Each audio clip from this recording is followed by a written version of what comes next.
So the cost of the ticket was 2,693.5 yuan, which is around £300, £320. Now that is quite expensive. I don't usually book business class as it's not normally within my budget, but I wanted to this time to show you what business class on a longer high-speed train is like.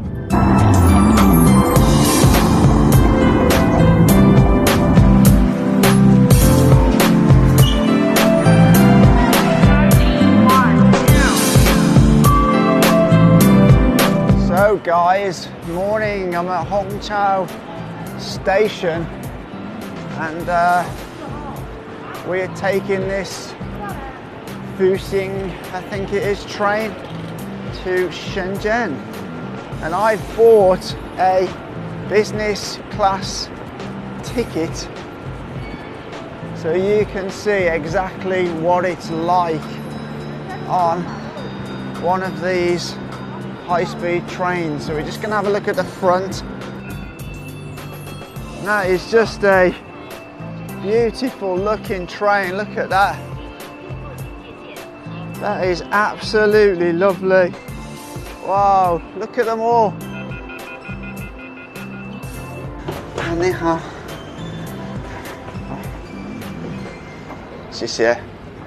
and I'm in seat 1F. So right, so I'm on the train, and I think when I booked I was pretty lucky to actually get a ticket. A lot of the trains are fully booked because May bank holiday everywhere is very, very busy.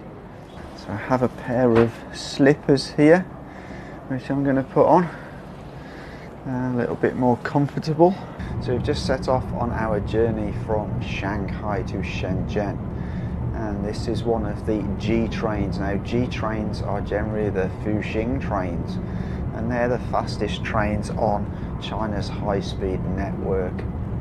And the train journey that I'm on is, the track is around 1,600, just over 1,600 kilometers, and the total journey time is 6 hours and 50 minutes. It stops at about 2 or 3 stations between Shanghai and Shenzhen. It doesn't stop at a lot of stations, but these G trains are capable of about 350 kilometers an hour, and I'm sure we will get up to full speed at some point in the journey. Now the thing is, they're so smooth, you don't actually realize you're going the speed you actually are. You just don't realize, oh, currently we're doing 286 kilometers an hour. I've just noticed it up on the display, but you really don't realize you're going so fast.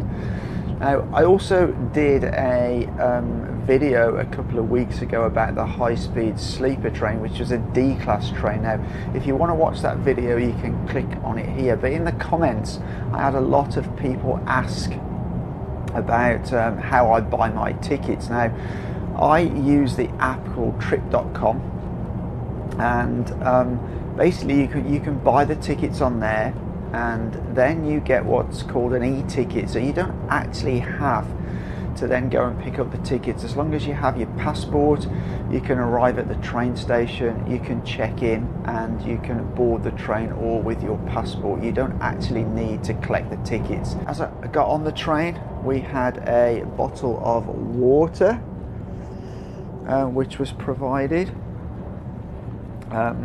We have a little box here which I think has some snacks, so let's have a look what we have in there. Okay, so we have some sort of little, looks like a little chocolate bar actually. I'm not 100% sure what it is, but it could be a chocolate bar. Little bag of rice, bag of some sort of biscuits. Well, there's quite a lot of things in here, and this looks like some kind of beef jerky kind of product. So a nice little selection of snacks. And then shortly before we set off, I was given this. This is some sort of bread roll. It looks like some raisin roll, so I'm going to give that a try a little bit later. Up here I have a reading light, which I can use this control here to turn it brighter or lower or off altogether. And over this side, these are the seat controls. So this seat, you can go to a right lying down position, a sort of half sitting position, a seat position, and pretty much anywhere in between. And there's also a blanket provided for comfort too. You also get a nice little backrest cushion. So as I got up at about 5:15 this morning, because I was some way away from the station to get here at the station on time, I'm going to have about an hour or so sleep, and then after I've had a sleep, I'm going to get on with some editing of a video, I think. I get my blanket on, the other way around,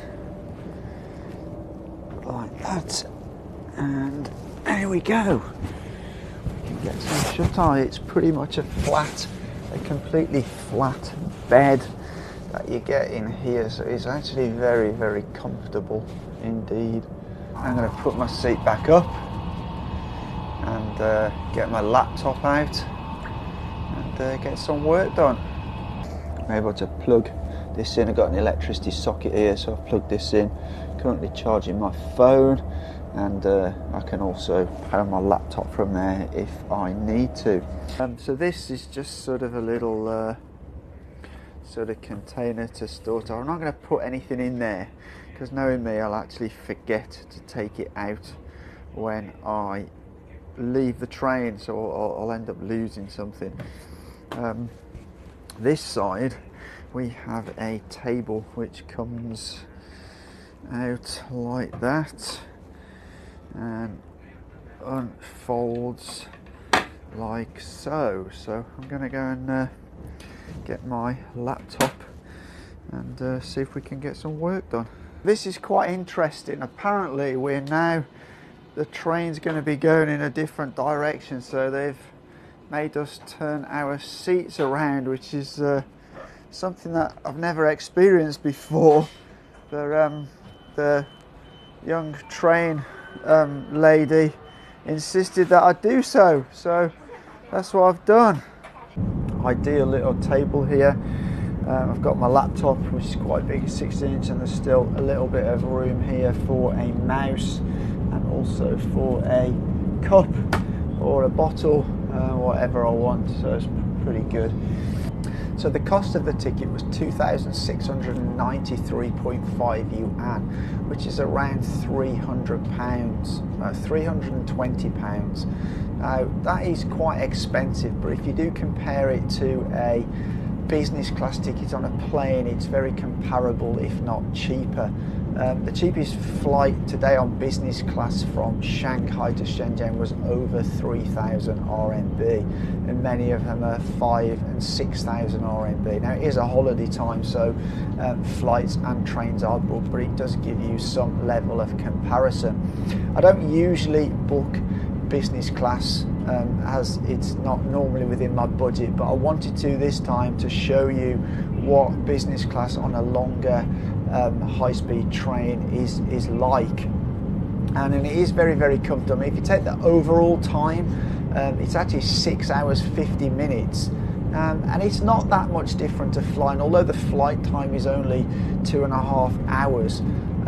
The time in getting to the airport, you've got to be there a couple of hours earlier. You've got all the security. Security is much easier to go by train, and with a lot of camera equipment, batteries and that, it is a lot of hassle at a airport for me compared to a train station. It's much simpler, it's much faster.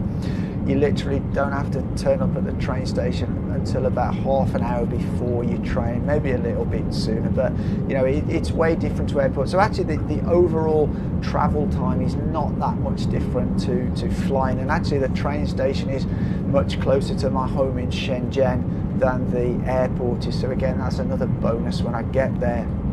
I'm able to relax a little bit more on the train. I have a lot more room around me. I have a nice table I can work on. It's not quite as convenient on an aeroplane. You know, I can get Wi-Fi on the train, which a lot of planes I cannot do that.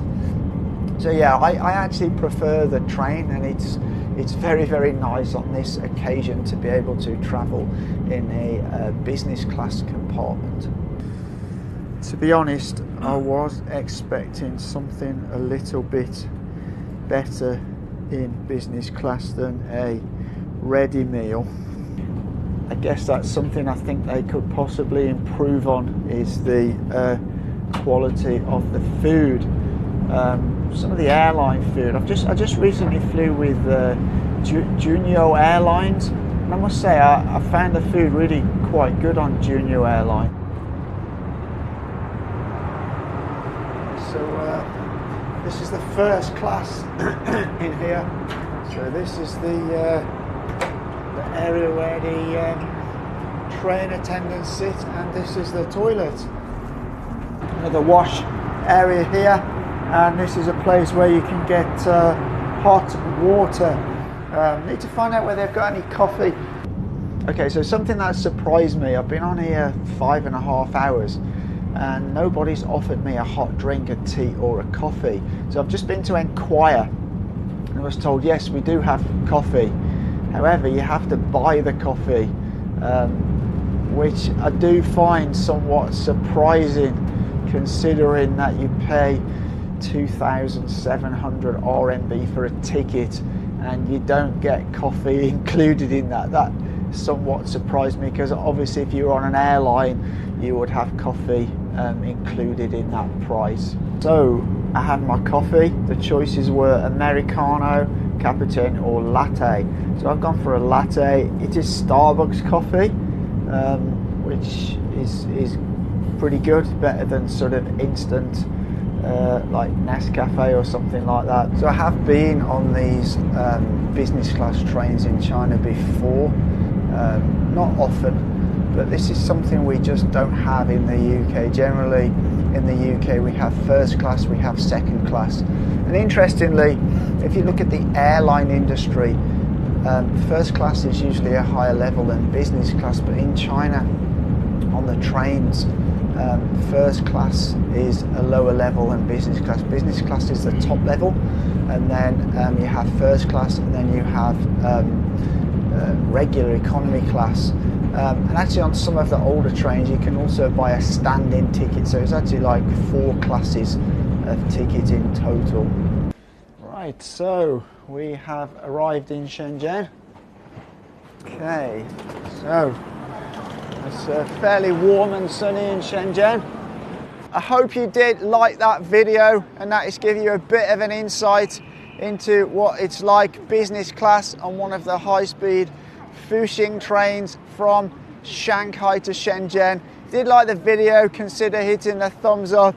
If you like the channel, consider hitting that subscribe button. But as always, for now, take care.